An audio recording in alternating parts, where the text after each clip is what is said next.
Alors moi c'est Kylian Berthelon, donc j'ai 23 ans et je viens de Beaune, une petite ville proche de Dijon, donc en Bourgogne. Alors donc moi j'ai commencé par une licence entraînement. J'étais passionné de sport, donc c'était ce qui correspondait le plus à mes envies, donc à l'université de Bourgogne à Dijon. Donc là où j'étais beaucoup plus axé sur le développement de compétences chez les sportifs, donc vraiment dans la partie entraînement. Puis j'ai rejoint le master DigiSport, donc où là j'ai touché à d'autres compétences, donc plutôt axé sur l'informatique et sur les algorithmes.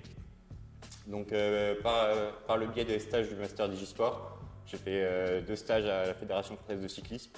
J'étais intégré au staff de l'équipe de France de BMX et où j'ai travaillé sur l'analyse de concurrence pour favoriser les performances des athlètes en vue des Jeux Olympiques de Paris 2024. Et par la suite, j'ai pu avoir la chance d'intégrer le laboratoire M2S pour poursuivre sur une thèse donc sur le développement de méthodes en natation. Moi, mon sujet de thèse, il se base sur l'analyse de performance en natation, donc plus principalement sur le développement de méthodes pour favoriser le traitement et la mesure embarquée pour l'analyse de performance en natation.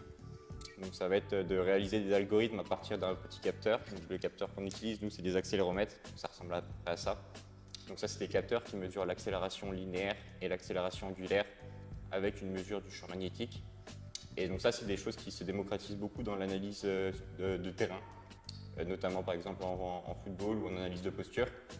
Mais le problème, c'est qu'en natation, il y a des perturbations magnétiques à cause du bassin de natation qui font que l'utilisation de ce genre d'outils est aujourd'hui un petit peu plus compliquée que sur l'analyse de posture globale. Et donc moi, mon objectif de thèse, c'est de travailler sur le développement de méthodes qui permettent de passer outre la complication liée au bassin pour favoriser l'analyse de mouvement et de performance en natation. Donc moi, pour ma part, c'est plutôt une thèse qui s'axe plutôt sur le développement plutôt que sur l'utilisation directe. Donc il va y avoir des phases où on va être sur le terrain, on va produire des expérimentations, donc on va comparer notre méthodologie, donc utilisant nos capteurs avec notre algorithme, avec des caméras. Donc aujourd'hui, toutes les mesures que moi j'effectue, on est en mesure de les avoir via l'utilisation de caméras, mais c'est sur des protocoles qui sont extrêmement lourds, avec très peu de laboratoires qui disposent de caméras aquatiques.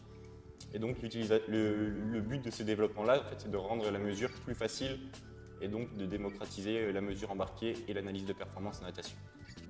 Donc on va être amené à travailler à la fois sur le terrain et à la fois sur nos ordinateurs pour développer les programmes et les algorithmes qui vont nous permettre l'exploitation de nos résultats. Et il y a aussi beaucoup de travail de recherche, donc que ce soit dans la littérature scientifique ou dans ce qui a pu être fait dans d'autres disciplines, dans le but d'essayer de s'inspirer de choses qui pourraient marcher dans notre projet. Donc moi, pour l'instant, je suis plutôt au début de ma thèse, donc j'ai commencé il y a 5 mois. Et mon objectif après la thèse, il n'est pas encore fixé. Moi, je marche beaucoup sur les opportunités que je pourrais avoir, donc que ce soit via le monde universitaire ou le monde privé. Le conseil que je pourrais donner, c'est de surtout ne pas hésiter, donc se lancer et donc essayer de prendre le plus d'informations le plus tôt possible, donc si possible dès la première année de master, essayer de voir si dans les laboratoires auxquels sont associées les formations, des enseignants travaillent déjà sur les thématiques sur lesquelles on voudrait travailler, et sinon se rapprocher d'autres enseignants dans d'autres laboratoires et surtout ne pas hésiter à les contacter pour avoir le plus d'informations possible.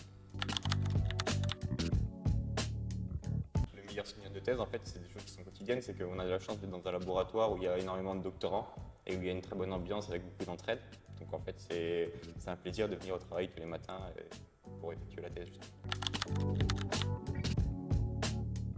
Si j'avais un mot de la fin, donc pour conclure, je dirais aux étudiants de ne surtout pas hésiter à se lancer. Donc si on aime travailler, si on aime chercher, la thèse c'est quelque chose qui est extrêmement enrichissant et on va faire de nombreuses rencontres qui pourront être très importantes pour notre futur. Donc surtout, n'hésitez pas.